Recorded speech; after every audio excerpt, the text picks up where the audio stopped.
A bit like Bon Jovi, PlayStation Now has been misunderstood.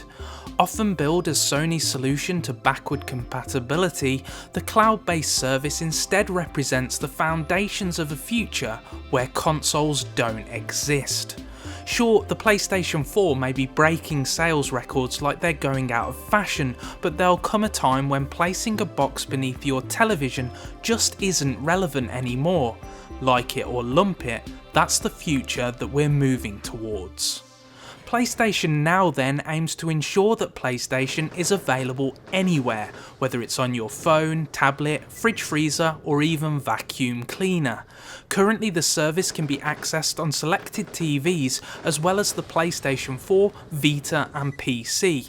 The advantage to the streaming service is that while you do need a pretty speedy internet connection, it can run on pretty much anything with a screen. All of the processing is handled in the cloud, so your hardware just needs to be able to run the client. And while you really will need a fast internet connection, it does actually work, perhaps better than it has any right to do so. We've tried the service across the PS4, Vita and PC and all works startlingly well. The Vita struggles the most, but once you're in a game, it works fairly well, and we even thought that Borderlands the pre-sequel felt more responsive on the handheld than either of the aforementioned platforms. It's worth keeping in mind that at the moment the service only includes PS3 titles, warts and all. This means that despite the processing being handled in the cloud, performance issues from the original games remain, including framerate drops, texture popping and other common last-gen complaints. Aside from a few stutters and streaming glitches though, PlayStation Now rarely hurts the performance of the originals, but some PS3 games are starting to feel dated by today's standards. That said, this is a viable means of revisiting some of the greats from yesteryear. A monthly sub will cost you $19.99 in the US, while it's $12.99 in the UK. There is a better selection of games in America however, so Sony Europe does need to put in the legwork to catch up to the overseas library. As alluded earlier in this video though, it really does work.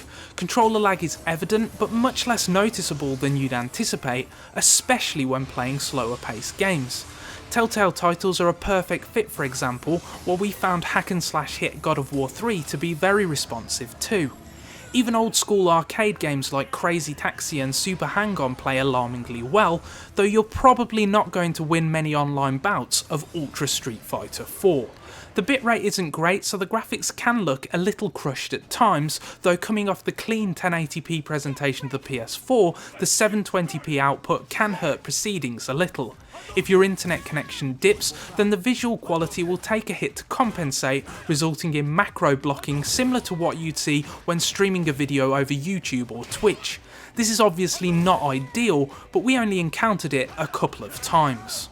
The big problem with PlayStation Now, right now, is that we're not really sure who it's for yet. Despite its name, this seems like a service for the future rather than the present.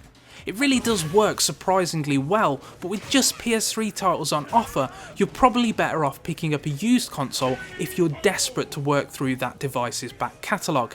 After all, you're not going to be paying a whole lot more in the long run if you adopt that route. That said, if Sony can continue to improve the technology and expand the service's library beyond last gen, incorporating PS1, PS2, PSP and potentially even PS4 games, then in the long term, this service could potentially offer PlayStation's entire back catalogue on demand.